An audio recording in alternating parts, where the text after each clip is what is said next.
Olá, graça e paz, tudo bem com vocês? Estamos aqui no nosso primeiro episódio do nosso podcast E-Talk. Estamos com um projeto novo na igreja, né?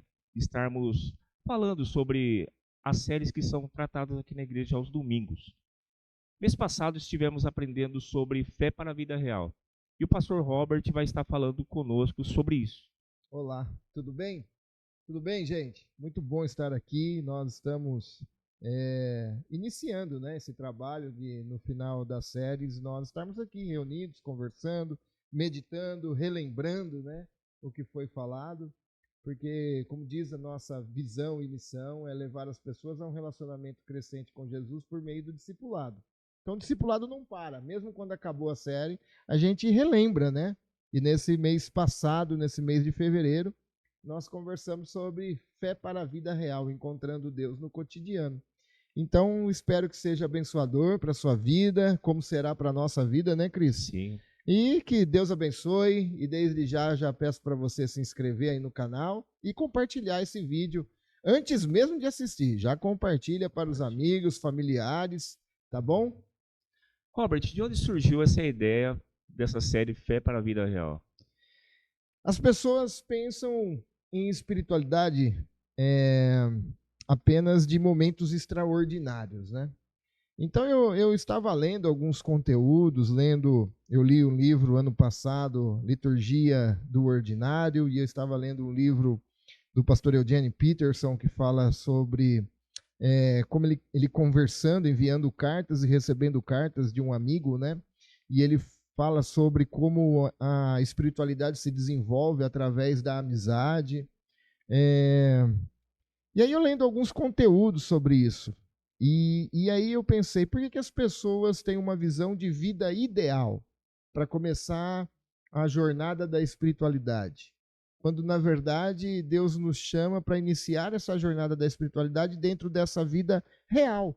E qual é essa vida real? É a vida que se acontece na rotina.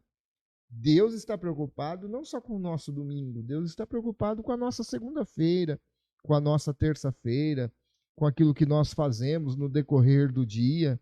Então, quando eu pensei nessa série, eu pensei justamente sobre isso, sobre trazer Deus para dentro da nossa vida comum, que se desenvolve e que acontece dentro da rotina. Sim.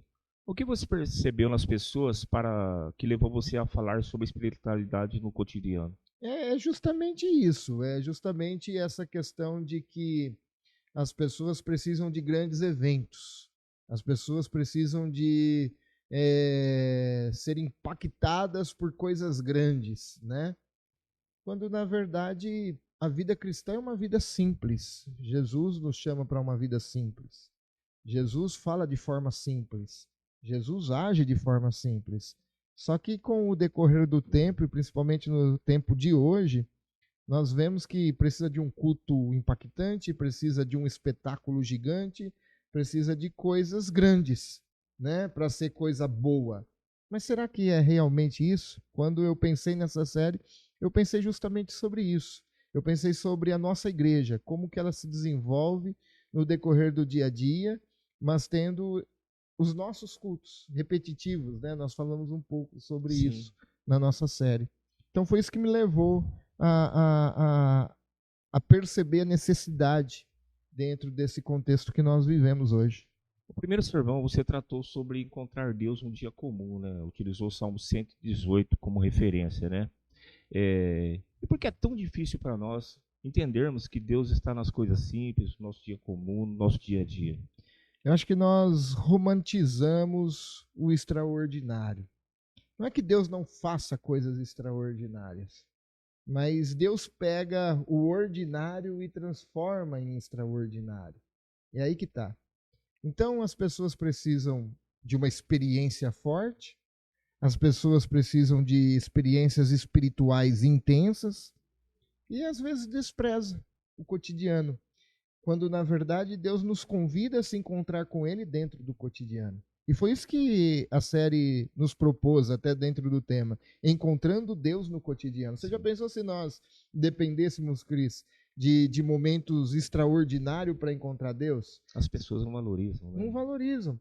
Então, assim, a grande parte da nossa vida nós não vamos ter essas experiências extraordinárias. A grande parte da nossa vida, nós não vamos ver grandes eventos. A grande parte da nossa vida, nós não vamos sentir coisas extraordinárias. Mas não é sinal de que Deus não está lá. Deus está lá.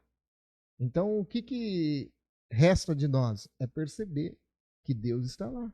Deus dentro da nossa rotina. Você falou algo interessante nesse sermão, que o cotidiano, o dia a dia, ele tem o poder de nos moldar. Como isso pode acontecer na prática? Como eu posso ver isso acontecendo na minha vida? E aí a gente trabalhou dentro dessa série, todo domingo nós conversamos um pouco sobre isso, como cada parte, seja em casa, seja no culto, né? Nós trabalhamos algumas áreas na questão do culto, como que essas coisas moldam a gente. Bom, nós conversamos aqui que antes de sermos seres racionais, nós somos seres litúrgicos, ou seja, nós somos aquilo que nós fazemos e fazemos repetitivamente. Ou seja, como que essas coisas nos moldam? Nós somos moldados pelos hábitos, nós somos moldados pelas rotinas, nós somos moldados pelas liturgias diárias e moldados por pequenas escolhas que formam o nosso coração. Então a vida espiritual, ela não é formada apenas de grandes decisões. A espiritualidade nossa é formada por hábitos que nós decidimos repetir, né? Então você tem a sua liturgia diária. Você levanta, você se arruma, você vai para o seu trabalho, algo está acontecendo no seu dia. Querendo você ou não, esse algo que acontece diariamente está te moldando. Então a questão não é se você está sendo moldado. A questão é o que está te moldando. Porque nós somos seres litúrgicos. Então, nesse livro, Liturgia do Ordinário, que é uma mulher que escreve, a Tish, ela narra como que ela é moldada desde escovar uns dentes, como ligar isso com Deus. Arrumar a cama. Ela diz lá naquele livro que arrumar a cama leva ela a entender como Deus colocou em ordem o caos. Aquela cama bagunçada, ela vai lá e arruma e ela representa para ela aquilo lá que Deus colocou em ordem aquilo que estava em caos. Ou seja, nós estamos sendo moldados. Então, de novo, a grande diferença é percebermos que Deus está nos moldando. Isso muda tudo na nossa vida, né, Robert? Muda.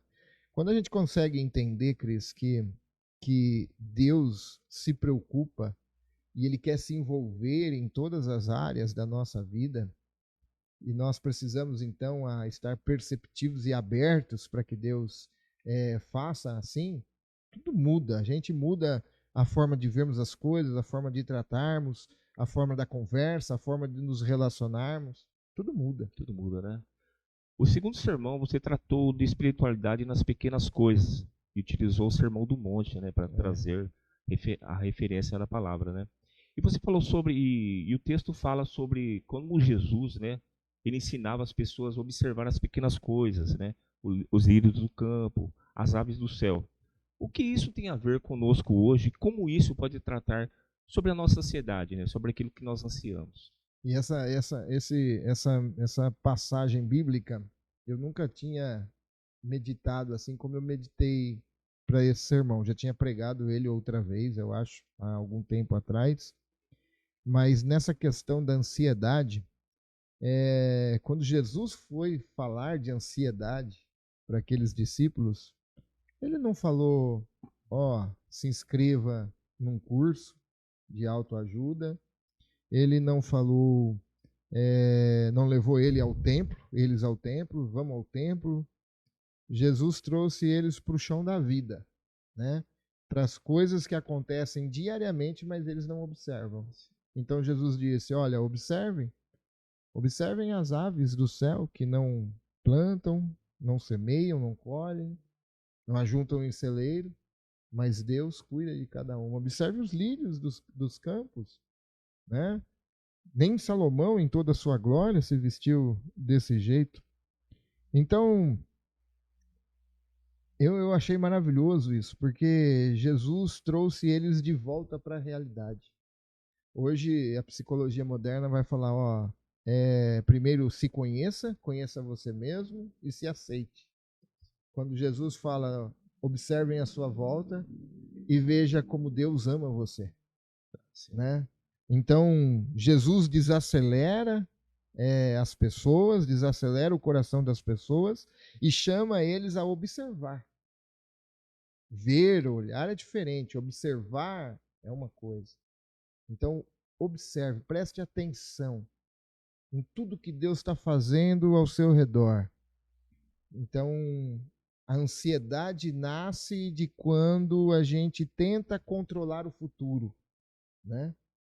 E controlar o futuro não cabe a nós. Agora, se nós voltarmos lá no primeiro sermão, Salmo 118, este é o dia que o Senhor fez. Sim. Sejamos gratos, alegremos-nos e exultemos ao Senhor, porque esse é o dia que o Senhor fez.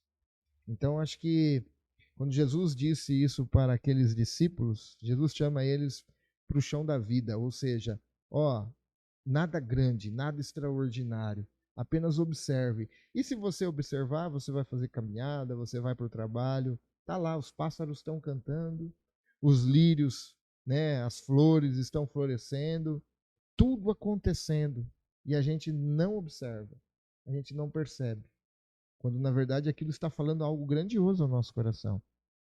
Maravilha. Você falou algo interessante no sermão que eu não esqueço. Você é uma pessoa ansiosa. Eu sou. Eu preciso de Cristo. Sim. Para controlar essa ansiedade. E aí entra as nossas disciplinas espirituais, né? Que é um exercício, entendeu? Então a gente precisa trabalhar. Para mim, por exemplo, é uma disciplina espiritual que os pais do deserto já tinham, a questão do silêncio, né? A questão da meditação, a lectio divina. Isso ajuda na nossa ansiedade. Não é terapia, é relação com Deus, é relacionamento com Deus. Então a gente precisa disso, porque todos, né, todo mundo, em algumas questões da vida, tem ansiedade. O problema é quando essa ansiedade rouba a nossa alegria e rouba a nossa percepção de Deus nas coisas. Esse é o grande problema. É o problema, né? E algo interessante que você falou também sobre uma jabuticabeira. Você colocou no meio do sermão aquela jabuticabeira que tem na frente da tua casa, né? Tá lá. Por que você colocou ela no sermão e que lição traz para nós aquela jabuticabeira? Teve bastante gente, a irmã Dirce veio falar para mim de um pé que ela tem lá, bastante gente falou sobre essa questão, né? Aquela jabuticabeira, né? Quando eu estava falando quando eu estava preparando esse sermão, e comecei a prestar atenção nas coisas, né? Deus ministrando ao nosso coração, ao meu coração. E eu comecei a prestar atenção. E um dia eu tô lá na frente de casa, e não foi uma sarça ardente como Moisés, mas aquela jabuticabeira. E aí, aquela jabuticabeira, durante aquela semana, me ensinou coisas valiosas. Ela me ensinou, porque quando eu plantei ela, eu esperava colher de forma rápida jabuticaba. Eu queria chupar jabuticaba, porque eu comprei essa jabuticabeira produzindo, né? E quando você compra algo produzindo, para mim ainda que já tem um pouco de ansiedade, eu quero chupar jabuticaba, e a jabuticaba não nascia. E aí eu comecei a falar com o irmão Walter. Como que a gente faz, irmão Walter? Porque ele entende essas coisas aí. E aí eu comecei a falar para ele, como que eu faço, irmão Walter, para fazer da jabuticaba, né? E aí ele trouxe até um dia lá adubo, essas coisas, cortou o pé de jabuticaba, mas não ia, né? Até que um dia a jabuticaba começou a florescer. E a flor virou fruto, e o fruto madurou. E eu chupei umas 5 jabuticabas daquele pé, né? Então, assim, eu entendi naquela semana que aquela jabuticaba me ensinava muita coisa. Me ensinava sobre paciência, me ensinava sobre tempo, me ensinava que Deus trabalha silenciosamente, né? Tudo tem esse tempo em que você planta, tem que esperar florescer, floresce e vira fruto, fruto amadurece, então você chupa a jabuticaba. Então Deus normalmente, ele trabalha no silêncio do cotidiano. Ele não trabalha no barulho do espetáculo, né? E isso é fé para a vida real. Assim.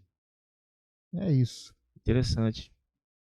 No terceiro sermão, você utilizou o tema, né, descobrindo a paz de Deus no cotidiano.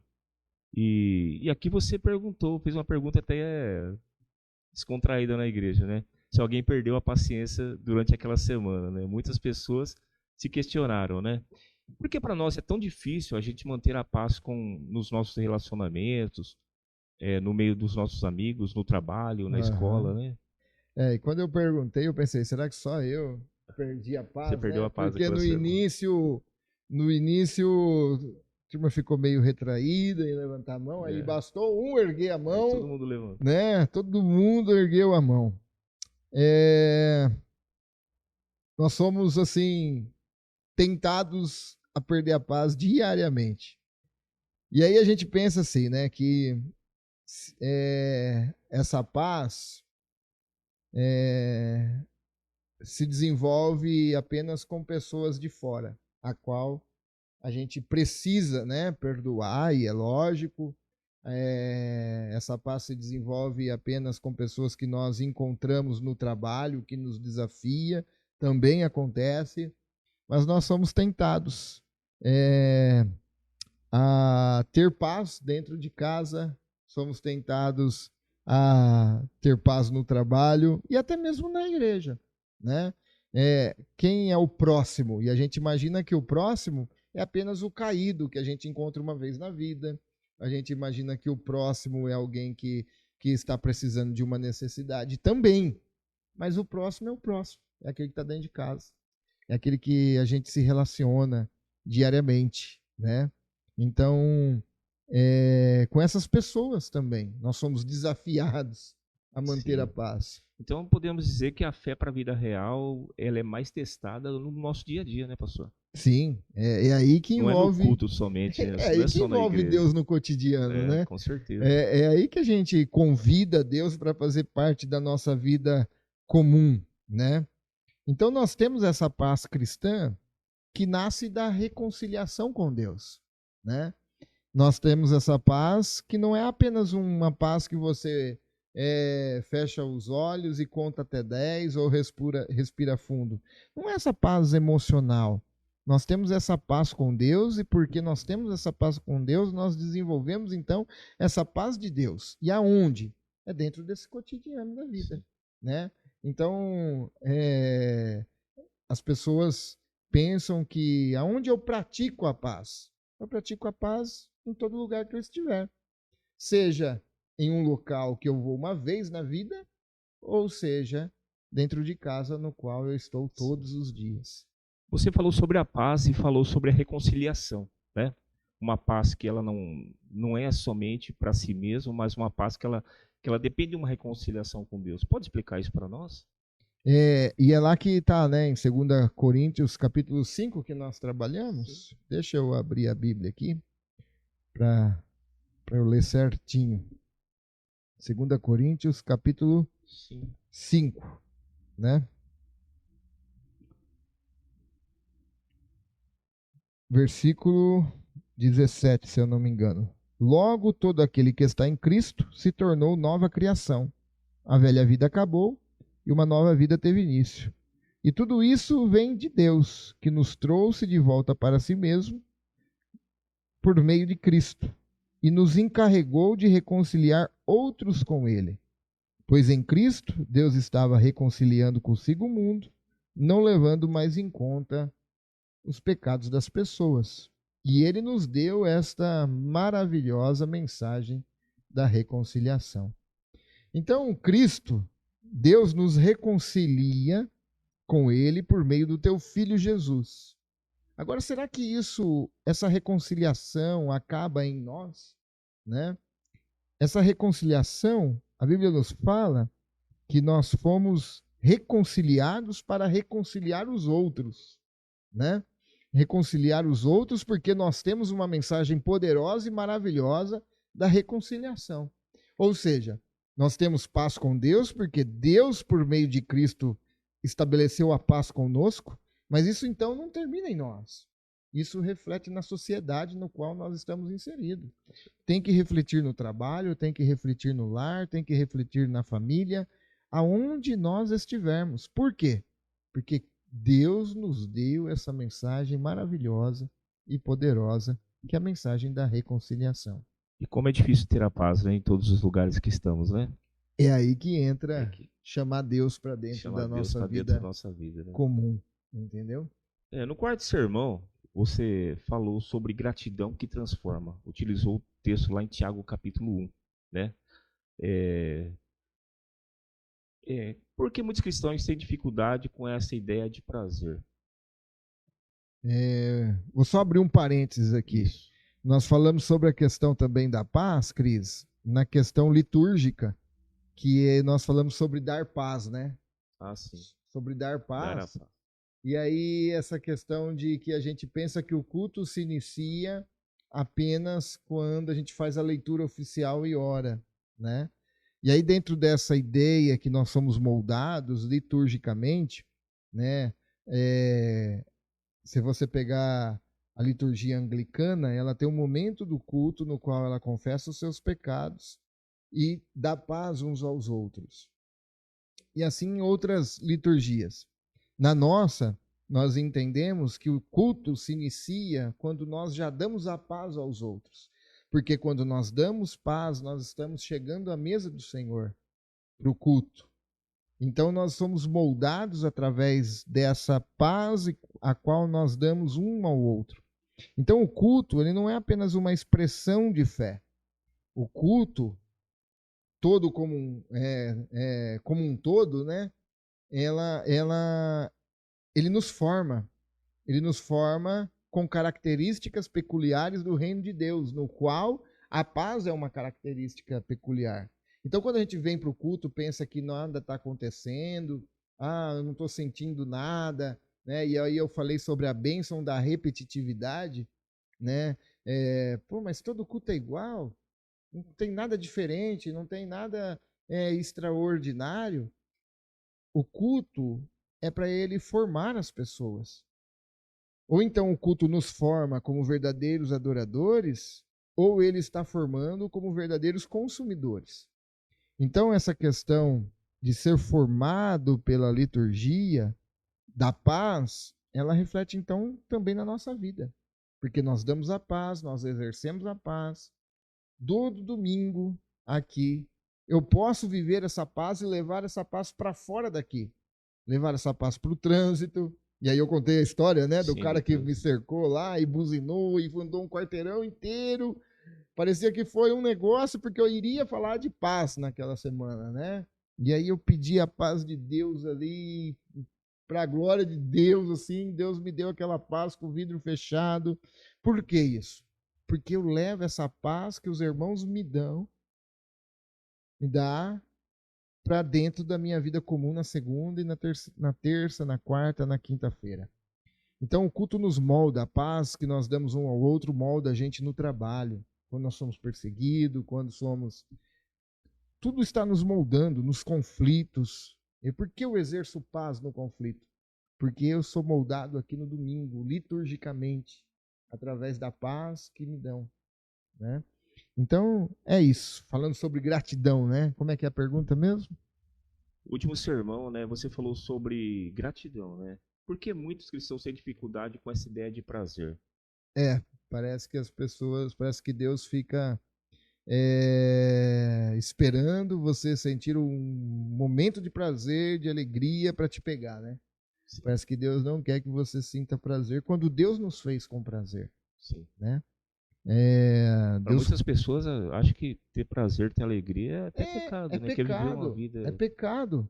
Mas Deus, quando nos fez a sua semelhança, a sua imagem, ele nos dotou de prazer. Viu que tudo era bom, né? Ele sentiu prazer. Ele mesmo sentiu prazer, né? Na criação. Ele viu que tudo era bom. Ele mesmo olhou e ficou prazeroso com tudo aquilo que ele viu e falou, como é bom. Sim. Não é verdade?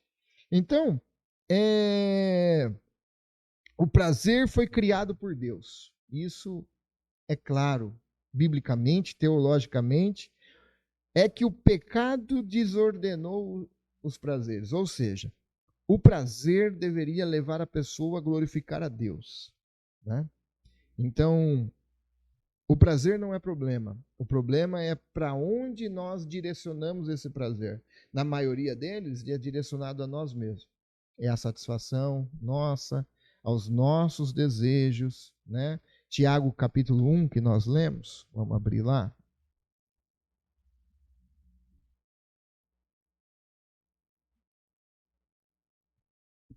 Tiago capítulo 1, né?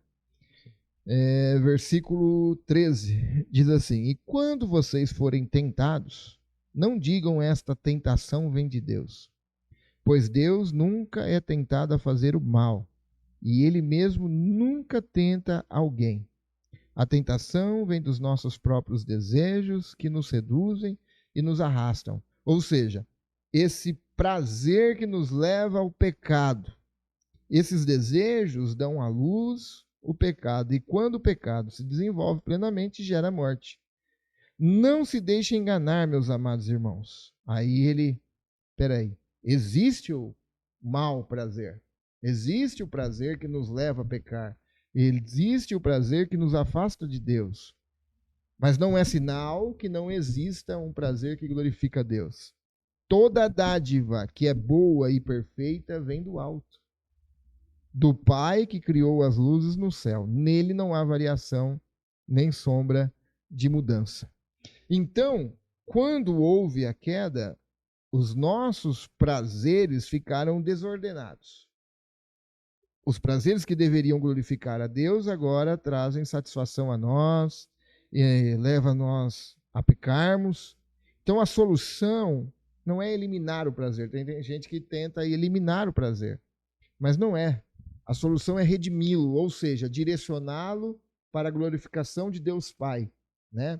Então, por exemplo, uma comida boa, que a gente gosta de comida, né? Até o Vagninho disse, como Deus fala com o pastor por meio de comida, né? Uma comida boa é gostoso, nos dá prazer. Mas quando você extrapola, é pecado. Porque é gula. O relacionamento sexual, biblicamente, conforme a Bíblia manda, não fora do casamento, não traindo, é prazeroso. Mas quando fugimos daquilo que a Bíblia diz, é pecado. Ou seja, não é extinguir, eliminar o prazer, mas é redimi-lo. Redimi-lo de que forma? Na forma que a Bíblia nos mostra, a qual glorifica a Deus. De que forma eu posso transformar esse prazer que eu tenho em adoração a Deus, pastor? Bom, eu acredito, né, fielmente, que Deus nos fez seres humanos prazerosos, que nos fez seres humanos para termos prazer, né? Então a grande pergunta é: de que forma que eu posso transformar esse prazer a glorificar a Deus? Essas coisas que eu faço me afastam de Deus ou esse prazer me aproxima ainda mais de Deus, né? Como que eu faço para redimir esse prazer? Esse prazer é redimido dentro do que a palavra de Deus diz que pode e o que não pode, né? Então Deus deseja que nós tenhamos prazer, mas prazer que vem de Deus, pois toda dádiva, todo presente, tudo aquilo que é gostoso, que não é pecado, que não nos leva a sermos arrastados pelos nossos desejos, isso vem de Deus. Maravilha, né? Você que não curtiu o vídeo, curta aí. E vai ser... É o nosso primeiro podcast, né? O primeiro vai acontecendo. Então, que maravilha, né? Então, nós tivemos 4 semanas que aprendemos essas palavras maravilhosas que o pastor nos ensinou, né? Fé para a vida real. E estamos aplicando na nossa vida, pastor. Né? E indicamos você que talvez não conheça a Igreja Ebenezer a procurar no YouTube e ver, e os sermões estão todos lá para você se deleitar com a palavra de Deus, amém? E aqui, pastor, uma pergunta importante agora, para concluir essa série. Uma palavra para resumir toda essa série, uma ideia central. Qual seria essa ideia central desse tema Fé para a Vida Real que está na tua camisa? Eu vou trazer aqui o que a gente trabalhou, né, nesses 4 sermões. Deus está no cotidiano, pois esse é o dia que o Senhor fez. Nós precisamos aprender isso, observar Deus no cotidiano. Olhem para as aves do céu, olhem para os lírios do campo. Isso transforma também os nossos relacionamentos, que é a paz com Deus e de Deus, e também isso nos leva a viver de forma grata. O prazer redimido gera gratidão. A fé cristã não é fugir da vida real. A fé cristã é aprender a encontrar Deus dentro dela. Encontrar Deus no café da manhã, encontrar Deus no preparo dos meninos, encontrar Deus no caminho para o trabalho, encontrar Deus no retorno para o trabalho, no culto de domingo, ou não no culto de domingo, numa folga, num descanso, numa férias. A fé para a vida real é encontrar Deus diariamente dentro do cotidiano. Sabia que muitas pessoas, talvez, que estejam assistindo esse podcast, pode estar perguntando que a sua espiritualidade se resume só no domingo, né? Ou na quarta-feira, né? Eu quero que você, se você estiver pensando assim, imagine se isso for verdade, ela se resumir apenas ao domingo. Como então será a sua vida espiritual, né? Então a nossa fé não se resume ao domingo. Eu digo que o domingo é a cereja do bolo. É a finalização do culto que nós já prestamos a Deus no decorrer da semana. E qual que seria o primeiro passo para essa pessoa que está ouvindo esse podcast, né? O primeiro passo que ela tomasse na sua vida para viver essa espiritualidade no seu dia a dia, no seu cotidiano? Nós estamos falando aqui de forma bem resumida, né, daquilo que a gente meditou durante esse mês. Eu convido você a entrar lá na playlist da série, vai estar todos os sermões lá, e ouça, porque nós falamos sobre desacelerar. Desacelere, observe, preste atenção no que está acontecendo à sua volta, agradeça conscientemente a Deus por tudo que Ele fez, por tudo que Ele tem feito e por tudo ainda que Ele fará. E convide Deus para dentro do seu dia e da sua vida comum. Mas entre lá na playlist e ouça os sermões, as meditações no qual Deus falou poderosamente ao nosso coração. Você falou também sobre prestar atenção, né, nas aves e tal. Isso, nós falamos sobre tudo isso daí. Uma coisa assim que nós falamos que é muito importante nessa questão aí, que a urgência e a pressa não deixa a gente observar. Sim. Não é verdade? E aí a gente não para, não descansa e não observa. E quando a gente não descansa, a gente desobedece a Deus, pois Deus mandou nós descansarmos. E pela falta de descanso, a gente não consegue encontrar Deus nesse cotidiano da vida, né? Então, desacelera o coração, sabe? Desacelera, tem um tempo de Deus com silêncio, sabe? E você vai ver, você vai perceber Deus todos os dias, diariamente, e não de forma apenas como um jargão, como é dito sempre, mas de forma prática e real. Maravilha. Quer acrescentar mais alguma coisa ou podemos agradecer? Somente isso. Eu quero convidar você a curtir, a compartilhar o nosso vídeo. Teremos mais vídeos aí. É uma bênção, né, iniciarmos esse projeto, Cris. Sim. Que Deus abençoe você, está sempre aí ao lado. Para vocês verem, é a primeira vez que eu estou de frente de uma câmera gravando, né? Tranquilo, vamos caminhando aí. Mas é assim. E vai ter mais, tá bom? Tá bom. Se inscreva no nosso canal da igreja, ative o sininho para que você receba todas as vezes que tiver culto ao vivo ou tiver algum vídeo postado. É isso. Tá bom. Obrigadão para todos, tá? Um abraço, até mais. Obrigado, gente. Deus abençoe. Tchau.